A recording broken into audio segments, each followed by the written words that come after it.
Donc, dans le dossier d'assemblage ici, vous avez ouvert le INDD. Vous m'avez dit que vous n'avez aucun message concernant les images manquantes.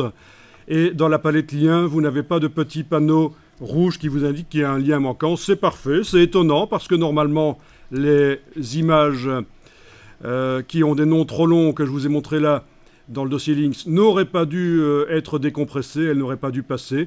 Raison pour laquelle je vous ai fourni, pour ceux qui travaillent sur PC, les mêmes images mais avec des noms raccourcis. Et il s'agissait normalement d'aller déposer ça dans le dossier Links et de refaire le lien dans la palette lien de InDesign. Les images qui indiquaient qu'elles sont manquantes, imaginons que celle-là est manquante, c'est pas le cas, mais imaginons que celle-là est manquante, il fallait aller dans le menu de la palette lien en haut à droite et demander de refaire le lien vers la version raccourcie. Mais ça n'est pas le cas chez vous, donc c'est parfait. Peut-être qu'ils ont enclenché cette fameuse option, parce que j'en ai parlé à l'informaticien l'autre jour, peut-être qu'il a enclenché l'option qui permet d'accepter les noms longs sur Windows, pourquoi pas. Ou que c'était déjà fait, mais ça m'étonnerait parce qu'ils ne connaissaient pas ce système-là. Donc c'est assez peu connu en fait dans le monde du PC qu'on peut faire en sorte que le PC accepte des noms longs comme les Mac le font, et c'est très très utile évidemment.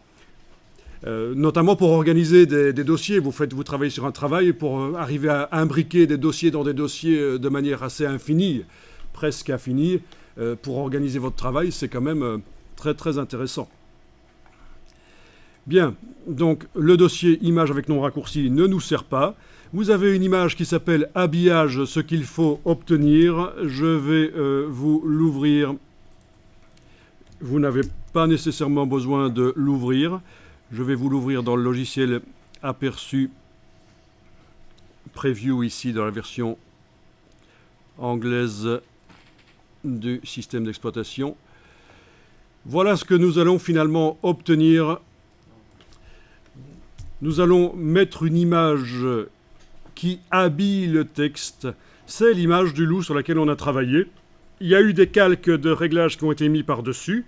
En fait, c'est une copie de calque de réglage qui existe déjà dans une autre image du document. Si vous vous rappelez, dans le document, en fait, vous avez sur une page de droite une tête de loup qui a cette couleur bleue. Donc, c'est pour montrer par la même occasion que non seulement on peut mettre des calques de réglage sur les images, puisque ce sont des fichiers PSD qu'on utilise dans InDesign, des fichiers Photoshop, mais en plus, on peut aller transférer des calques qui existent d'une autre image. Il y a un fondu qui a été fait parce que notre image de loup, il avait le bout des pattes dans l'herbe à l'origine. Donc il y a deux solutions. Soit je vais chercher des pattes de loup sur une autre photo et je fais un photomontage, ça se fait.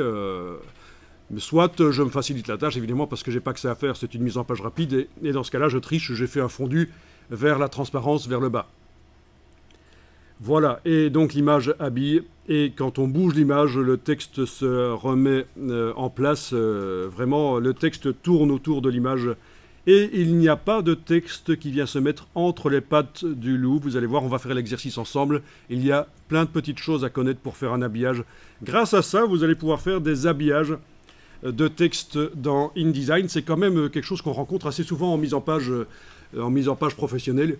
Et je vous rappelle que si vous voulez obtenir un document Word au départ du document InDesign, il va falloir l'exporter en PDF, ouvrir le PDF dans Acrobat Pro, dans Acrobat Pro, faire fichier enregistrer sous et enregistrer au format Word. Mortalité de l'histoire, vous pouvez avoir un document Word avec de l'habillage de texte professionnel comme on peut le faire dans InDesign. Vous allez retrouver ça dans votre document Word. Ce qui est quand même assez extraordinaire. Si on vous oblige à fournir un document Word, voilà, c'est le seul intérêt. Pour certains contrats, il est obligatoire de fournir un document Word. Donc, si vous ne connaissez pas Word et vous connaissez InDesign, vous allez pouvoir faire des documents Word malgré tout avec InDesign par ces petites astuces que je viens de vous expliquer, de passer par Acrobat Pro. Il y a pas mal de gens qui ne connaissent pas ça et alors ils essaient d'utiliser des choses en ligne qu'ils trouvent, des convertisseurs de fichiers InDesign vers le Word ou de PDF vers Word. Mais en fait, non. Si vous avez Acrobat Pro dans votre Creative Cloud, vous avez tout ce qu'il faut pour faire des documents Word.